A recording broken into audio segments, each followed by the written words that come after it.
I'm back, I suppose. Hello, YouTube. It's me again, Iron Bloke, and I haven't made a video in God knows how long. Yeah, I'm trying to do something, cat. I haven't made a video in a long time. I've been very, very busy, and I have been busy writing a book. It's been out now for 2 months, and I'm really, really proud of it. And I think everyone should go out and buy one. It's called Fallen Giants, the combat debut of the T-35A tank. It's all about the T-35A tank. It's got 178 original World War II photographs in it, 8 pieces of art, 5 maps, and loads of really cool stuff. I highly recommend you go out and get one. It's only £18.99, which is, you know, pretty good price for 144 pages of fantastic history. Go and get your copy. So now I've got the shilling out the way, let's get to the meat and veg of this video. I had to keep this relatively quiet unless you follow me on Facebook on the Francis Pulham books. I actually was involved in the digging up and recovery of an original World War II tank. This is a tank called the Covenanter, which is a British cruiser tank designed in 1938, I think. Had really bad engine problems, obsolete by D-Day, had been used by the Canadians in training, and yeah, so it's a really cool little story, and I thought I'd just make a short video detailing the pictures I took and some of the film I took. Now, I didn't include some of the stuff I recorded because it was filmed for TV, so if you have the UK History Channel and you tuned in at 9 PM on October 23rd, you would have seen me in all my glory in the background of shots and helping to dig out this original World War II tank. I actually haven't seen it myself. I've been sent some still images from the show, which I will probably put at the end if I can be asked. And yeah, it was a really good experience. Just a couple of other little bits and bobs involving like really cool history. I'm currently involved in a project restoring a T-34-76 to running condition, which is great. I'm also on a team who are looking after a T-34-85 in London, which is again really good fun. I've been able to get inside these tanks, which is the first time I've ever been to do stuff like that. I've got some cool gear now from the war. I've got a DT-29 machine gun magazine, which is really, really awesome. And yeah, I'm currently writing my next book. Now, I do want to do a little bit of YouTube stuff in between because I've been playing Rising Storm 2 a lot, and I'm getting better at it, and Australian forces are now in it, which is really cool. The problem is finding time because I'm a busy guy now. I don't want to drop YouTube entirely, but the channel is going to be on a back burner, and it has been on a back burner all year. But for the time being, enjoy the Covenanter stuff. So basically, I got involved in this project because a good friend of mine called Craig Moore, also known as Tank Hunter, said, "Oh, I've been invited on a tank dig, do you want to come along?" And I jumped at the opportunity. Craig has also got a book coming out soon on the World War I tanks. I think it's called Tank Hunter World War I. I think you should go and get it. So the tank was dug up for, as I said, World War II treasure hunters, I think it was called. So we turned up to the farm, and they'd already started digging. We were the volunteers for the guy who actually dug up the tank, a guy called Rick.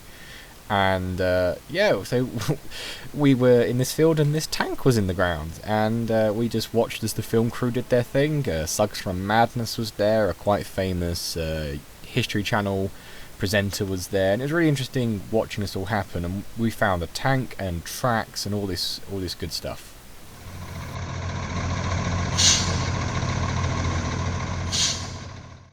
At this point, a World War II era-ish tank recovery vehicle came along, so it really added to the atmosphere.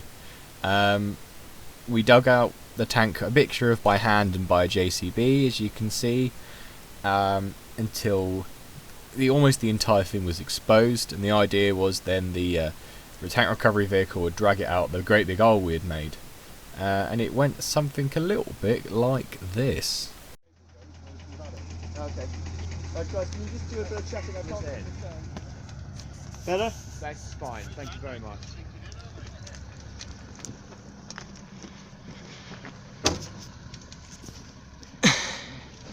Getting down. I think I'm moving more than it. You're moving? Is that tank moving? Yeah, it's going!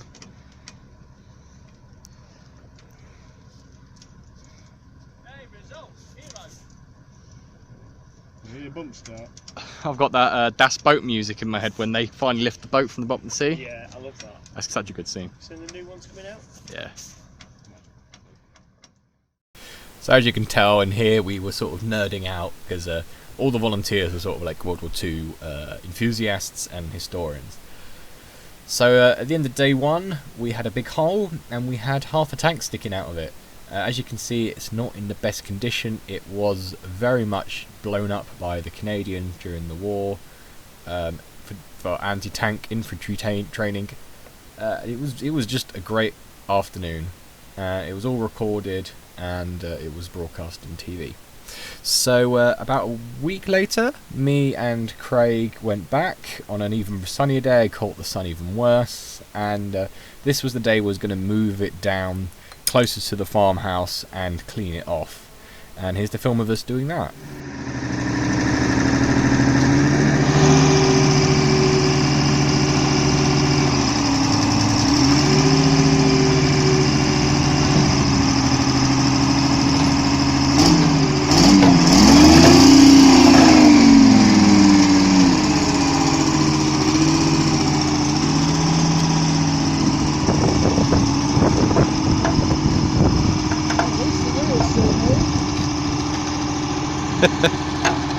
Look at that.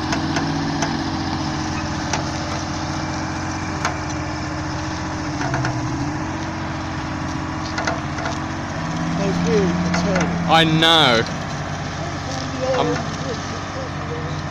I'm recording this for online.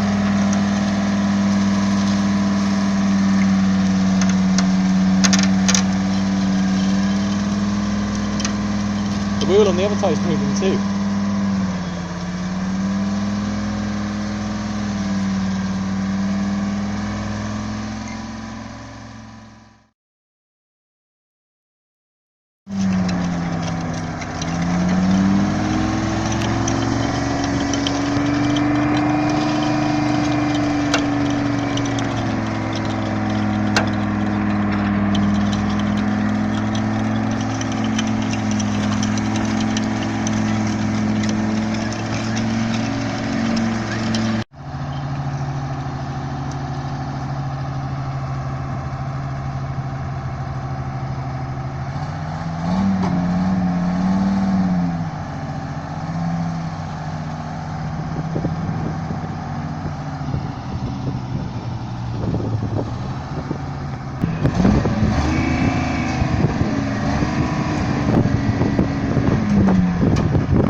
So at this point we cleaned out the interior of all the crap, and that was actually quite a lot of fun.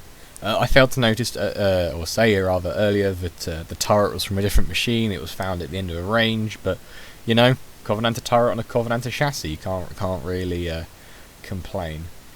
So the day drew on, and we cleaned, and we ended up rising the tank again and moving it to the front of the vineyard, which is a place called Denby's. And we washed it down with water and cleaned it up and put the turret on. And unfortunately that's where my part of the story with this machine for the time being ends. The machine is no longer, I think, at Denby's. it has now been moved to Rick, the guy who dug it up, his workshop, and he intends, I hope, to restore this to running condition. But here's a little bit of footage of us putting the turret on the tank.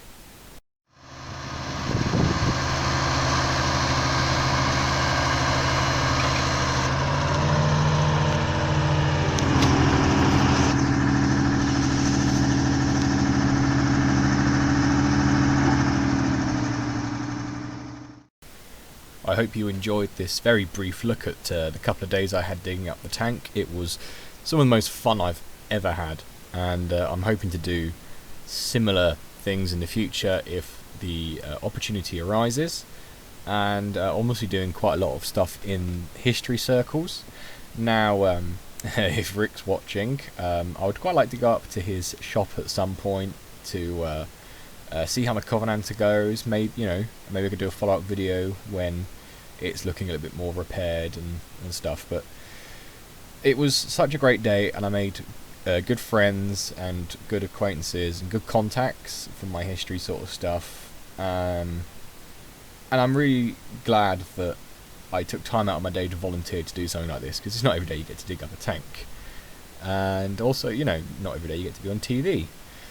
So thanks for watching. I hope you enjoyed this really brief snippet of what I get up to in my spare time. If you want to see a much more in detail version of the events, go and find the History Channel program, World War II Treasure Hunters, to see the full film of us digging it out. It was such a good day. I loved every second of it. So thanks for watching, and this has been I'm Bloke, also known as Francis Plum on my book, and I'll see you later.